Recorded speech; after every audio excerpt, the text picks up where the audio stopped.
नमस्कार, 20 मिनट 20 खबरें देख रहे हैं आप। मैं हूं आशीष त्रिपाठी आपके साथ। इस बीच एक बड़ी खबर से बुलेटिन की शुरुआत करेंगे। इंदौर से आ रही बड़ी खबर, बड़वानी के राजपुर का कारण राणावत निकला फैज सैयद। दरअसल लव जिहाद का शिकार हुई युवती की शिकायत पर बजरंग दल कार्यकर्ताओं ने इस आरोपी को पकड़ा। आरोपी ने नाम बदलकर युवती को शादी का झांसा देकर उसका रेप किया, वीडियो बनाया, वीडियो फोटोज वायरल करने की धमकी देने लगा और बुलवाया रीजनल पार्क। आरोपी शख्स की महिलाओं ने जूते चप्पल से की पिटाई। बड़ी संख्या में बजरंग दल कार्यकर्ताओं ने युवक की रीजनल पार्क पर की पिटाई। मौके पर पहुंची पुलिस युवक की तलाश में आपत्तिजनक सामग्री और धारदार बरामद कर कार्रवाई कर रही है। आरोपी फैज सैयद अपने एक दोस्त के साथ पहुंचा था कार से इंदौर। राजेंद्र नगर थाना पुलिस ने युवती की शिकायत पर दर्ज किया मामला। रेप, धर्म परिवर्तन सहित अन्य धाराओं में केस दर्ज।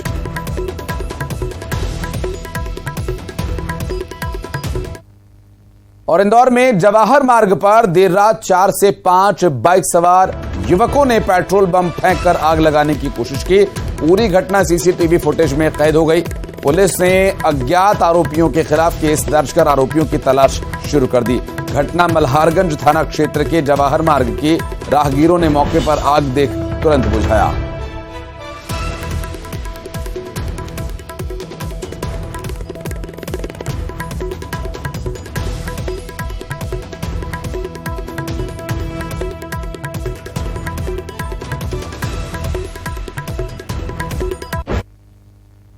और अब नजर डालते हैं 20 मिनट में 20 खबरों पर।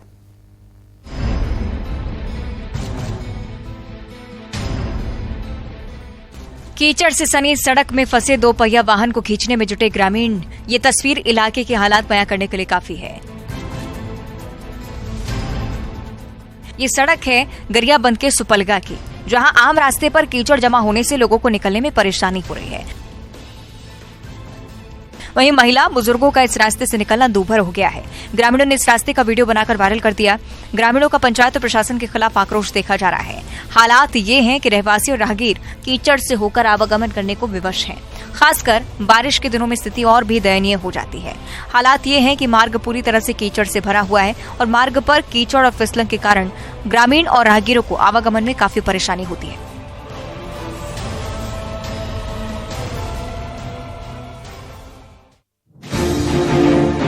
सरेरात दबंगों की ओर से बेरहमी से पीटने का ये मामला सागर का है।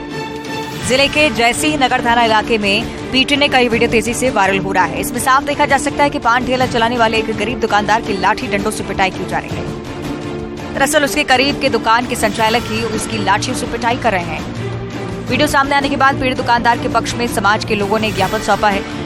फिलहाल मारपीट का कारण स्पष्ट नहीं हुआ है।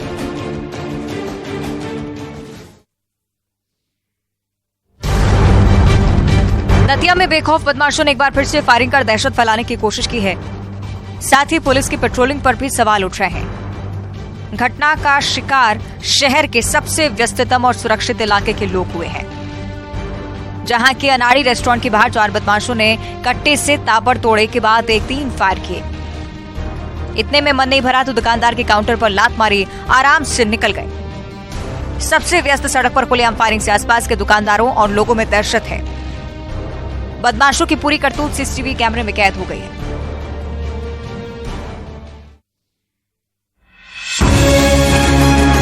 एक बार फिर मुरैना जिला गोलियों की आवाज से गूंज उठा। पुरसा कस्बे के सब्जी मंडी के पास बदमाशों ने ताबड़तोड़ फायरिंग की, जिसमें एक शख्स की जान बाल बाल बची। बताया जा रहा है कि पुरानी रंजिश के चलते बाइक पर आए बदमाशों ने एक शख्स पर फायरिंग कर दी। गोली चलती देख शख्स ने ट्रॉली के पीछे छिपकर जान बचाई। गोलीबारी की घटना का वीडियो भी सामने आया, जो सोशल मीडिया पर जमकर वायरल हो रहा है। पोरसा थाने में 3 लोगों के खिलाफ शिकायत दर्ज कराई गई है।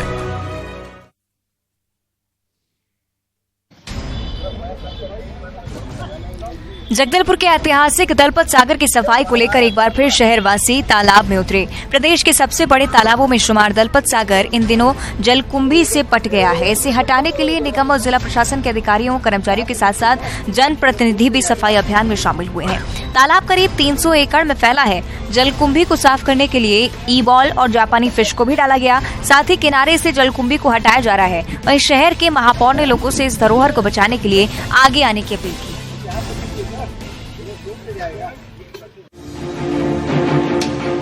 पेंड्रा के कुड़गार में प्रेमी जोड़े का हाई वोल्टेज ड्रामा देखने को मिला, जहां पहले प्रेमिका हाई टेंशन टावर पर चढ़ गई, जिसको मनाने के लिए प्रेमी भी टावर पर चढ़ गया और उसे नीचे उतारने के लिए मनाने लगा। करीब आधे घंटे तक दोनों में लंबी बातचीत चली और युवक और युवती के साथ नीचे उतरने के लिए वो दोनों तैयार हुए। दरअसल ये पूरा मामला प्रेम प्रसंग से जुड़ा बताया जा रहा है। ग्रामीणों की सूचना पर पेंड्रा थाने की पुलिस मौके पर पहुंची और दोनों से पूछताछ की गई। गनीमत रही कि बिजली सप्लाई चालू रहने के बाद भी कोई हादसा नहीं हुआ। फिलहाल प्रेमी जोड़े के इस ड्रामा की चर्चा पूरे जिले में है।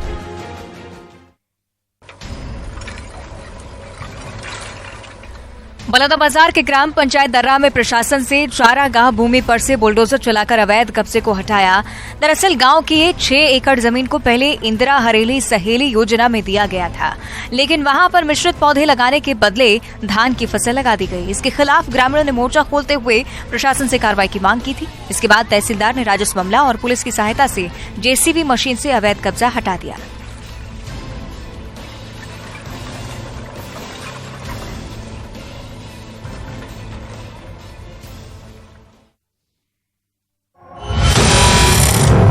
दबे पांव शिकार की तलाश में घूमता ये तेंदुआ दिखा है गरियाबंद के पांडुका इलाके में।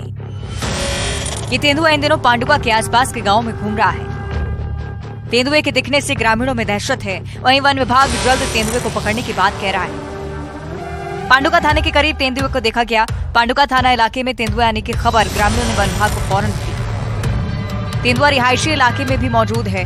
थाना और रेंज ऑफिस के बीच में मंडरा रहा है। बताया जा रहा है कि तेंदुए को कुत्ते का शिकार करते भी देखा गया। प्रशासन दहशतजदा ग्रामीणों को अलर्ट कर रहा है।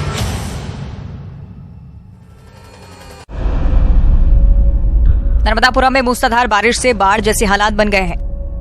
नदी नाले उफान पर हैं। बावजूद इसके कुछ लोग लापरवाही बरतते हुए अपनी जान जोखिम में डालकर वाहन से पुल पार करने की कोशिश करते दिखे, जबकि पुल के ऊपर से पानी बह रहा है। ऐसे में कोई हादसा हो जाए तो जवाबदार कौन होगा?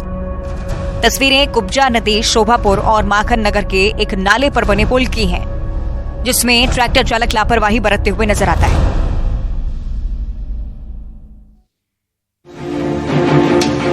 कवर्धा के पौनी पेंड्री गांव में बना स्टॉप डैम भ्रष्टाचार की भेंट चढ़ गया। मूसलाधार बारिश से स्टॉप डैम साथ ही डपटा भी पानी में बह गया, जबकि इसके निर्माण के समय गुणवत्ता का सवाल भी उठाया गया था। लोकल रेत छड़ से ये स्तर ही निर्माण करवाया गया, इस पर ग्रामीणों ने सवाल उठाए थे, लेकिन जिम्मेदार अधिकारियों ने ध्यान नहीं दिया। इसका परिणाम ये हुआ कि निर्माण कार्य पूरी तरह से बह चुका है। इस रपटे के जरिए कई लोग गांव में आवागमन करते हैं और रपटा के बह जाने की वजह से पानी खेतों में भी घुस आया है। खेत भी जलमग्न हो गए हैं और ऐसे में स्थानीय निवासी एक बार फिर से दोषियों पर कड़ी कार्रवाई की मांग कर रहे हैं। आपने अक्सर सुना होगा कि आरोपियों का सुराग देने वालों के लिए पुलिस इनाम देने की घोषणा करती है, लेकिन ये जानकर आप चौंक जाएंगे कि यहाँ पीड़ित ने ही आरोपियों का सुराग देने वाले के लिए 51,000 रुपए देने की घोषणा की है। इस तरह की घोषणा के बाद मामला एक बार फिर से सुर्खियों में है। आपको बता दें कि बालाघाट के मोहगांव धपेरा में एक हार्डवेयर की दुकान में बीती 28 जुलाई को लूट हुई थी। दुकान संचालक की पत्नी की आंख में मिर्च पाउडर झोंककर उसका मुंह बंद करते हुए हथौड़े से सिर पर प्राणघातक हमला कर लगभग 2.25 लाख रुपए लूट लिए गए।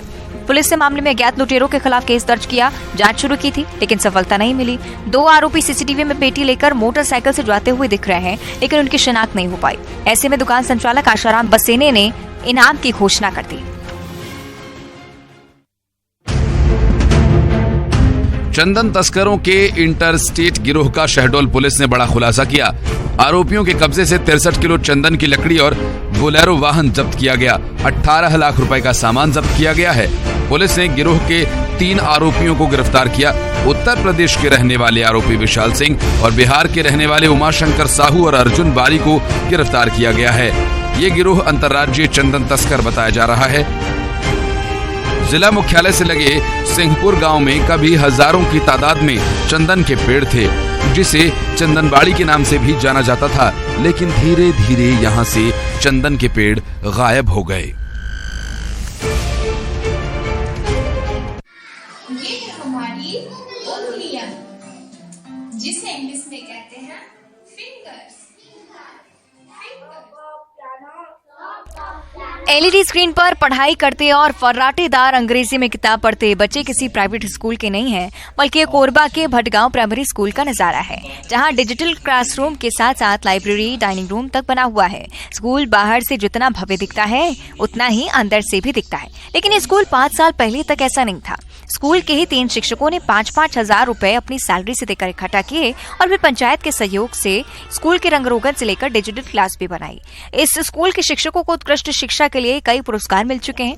थोड़ी सी मेहनत और शिक्षकों की लगन ने साधारण दिखने वाले स्कूल से डिजिटल स्कूल बना दिया।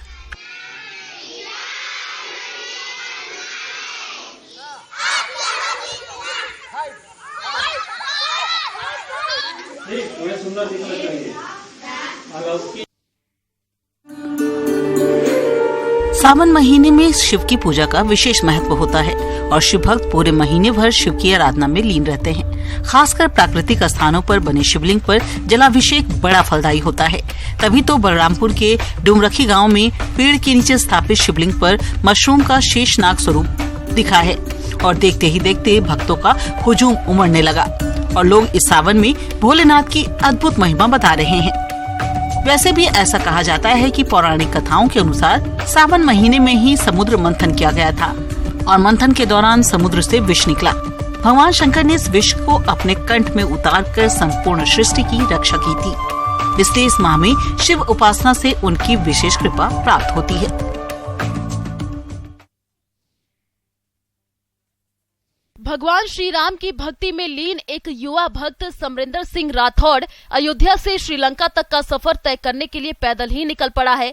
रामवन गमन पथ पर चलते हुए 2000 किलोमीटर की दूरी तय करते हुए वह छत्तीसगढ़ के सूरजपुर पहुंचे और यहां स्थित श्री राम मंदिर के दर्शन किए। दरअसल समरेंद्र ने संकल्प लिया है कि वह उस रास्ते को पैदल ही नापेगा जिस रास्ते पर भगवान श्री राम वनवास के दौरान अयोध्या से लेकर श्रीलंका तक गए थे। इसके साथ ही वह लोगों को उन स्थानों के बारे में भी जागरूक कर रहे हैं। समरेंद्र ने बताया कि वो बचपन से ही भगवान राम के भक्त हैं। ऐसे में भगवान श्री राम के पथ पर चलते हुए श्रीलंका तक जाने का संकल्प लिया है और श्री राम के उन स्थलों को जहां उनके प्रमाण हैं, वह उन स्थलों को सहेजने के लिए लोगों को जागरूक भी कर रहे हैं।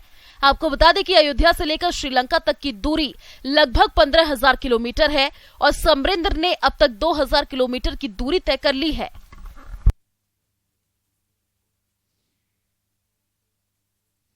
अग्निपथ योजना के तहत 49 अग्निवीर भारतीय सेना में शामिल हो गए। डोगरा रेजिमेंटल सेंटर में आयोजित एक परेड में 49 अग्निवीरों को सफलतापूर्वक भारतीय सेना में शामिल किया गया। सैनिकों ने गर्व और समर्पण के साथ देश की सेवा करने और भारतीय सेना के मूल्यों को बनाए रखने की शपथ ली। ऐतिहासिक जमादार लाला परेड ग्राउंड में अग्निवीर हिम्मत सिंह के नेतृत्व में 49 अग्निवीरों ने पवित्र अंतिम पथ द्वार के माध्यम से मार्च किया। परेड की समीक्षा मेजर जनरल ऋतुराज रैना ने ऐतिहासिक जमादार लाला परेड ग्राउंड में अग्निवीर हिम्मत सिंह के नेतृत्व में 49 अग्निवीरों ने पवित्र अंतिम पथ द्वार के माध्यम से मार्च किया। परेड की समीक्षा मेजर जनरल ऋतुराज जैन ने की। इस दौरान डोगरा रेजिमेंटल सेंटर के कमांडर ब्रिगेडियर के रंजीव सिंह समेत अन्य सैन्य अधिकारी व गणमान्य नागरिक उपस्थित रहे। अग्निवीरों को 31 सप्ताह तक कठोर प्रशिक्षण से गुजरना पड़ा, जिसमें शारीरिक फिटनेस, हथियार संचालन और सामरिक प्रशिक्षण शामिल था। परेड के जरिए सैनिकों के कौशल और क्षमताओं का प्रदर्शन हुआ। उन्होंने एक साथ मार्च किया और हथियारों को संभालने में अपनी दक्षता का प्रदर्शन किया। युवा सैनिकों ने गर्व और समर्पण के साथ देश की सेवा करने और भारतीय सेना के मूल्यों को बनाए रखने की शपथ ली। जम्मू कश्मीर में पर्यटन को बढ़ावा देने के लिए प्रशासन लगातार काम कर रहा है। इसी के तहत जम्मू कश्मीर के अनंतनाग के वेरीनाग में 2 दिवसीय एडवेंचर महोत्सव का आयोजन किया गया, जिससे सांस्कृतिक कार्यक्रमों का आयोजन किया गया। इस दौरान कलाकारों ने एक से बढ़कर एक कार्यक्रम पेश किए, जिसका लोगों ने जमकर लुत्फ उठाया। इस 2 दिवसीय महोत्सव में घाटी के अलग अलग हिस्सों से आए प्रतिभागियों ने कई रोमांचक गतिविधियों में हिस्सा लिया। इनमें cycling, mountain biking, ATV rides, trekking और ऑफ रोडिंग जैसी रोमांचक गतिविधियों में जोश के साथ हिस्सा लिया। पर्यटन सचिव सैयद आबिद राशिद ने कहा कि वेरीनाग में पर्यटन को बढ़ावा देने के लिए सरकार सभी जरूरी कदम उठा रही है ताकि यहाँ के लोग आर्थिक रूप से मजबूत हो सके। उन्होंने बताया कि इस कार्यक्रम की सफलता में सभी लोग उत्साहित हैं और आने वाले दिनों में ऐसे और कार्यक्रमों का आयोजन किया जाएगा।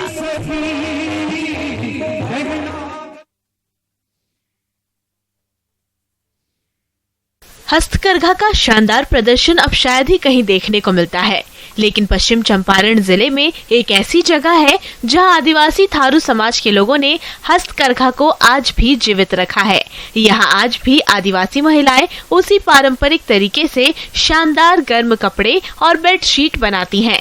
अब सालों से बदहाल हस्तकरघा उद्योग को समेकित थरूहट विकास योजना के अंतर्गत जिले का स्टार्टअप जोन में विकसित किया जाएगा। अगर सरकार की ओर से कुछ सहायता मिले तो हम लोग आगे की ओर बढ़ सकते हैं। खास बात यह है कि यहाँ की आदिवासी महिलाएं इस कार्य में पूरी तरह निपुण हैं। मिश्रौलिया में जिले का दूसरा स्टार्टअप जोन फंक्शनल होने से एक और जहां हस्तकरघा उद्योग को बढ़ावा मिलेगा, वहीं अन्य प्रकार के लघु एवं मध्यम उद्योगों का संचालन हो सकेगा।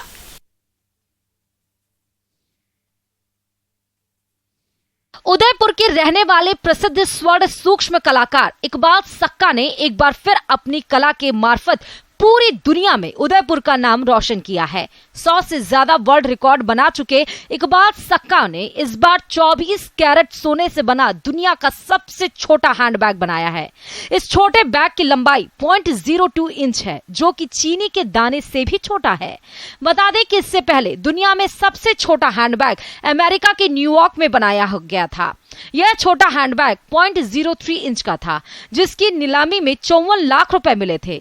इकबाल सक्का इस बैग की नीलामी कराना चाहते हैं और इससे मिलने वाली राशि को वो बाढ़ राहत कोष में देना चाहते हैं। इसके लिए उन्होंने प्रधानमंत्री नरेंद्र मोदी को पत्र लिखकर सरकार के मार्फत इस हैंडबैग की नीलामी का निवेदन किया है।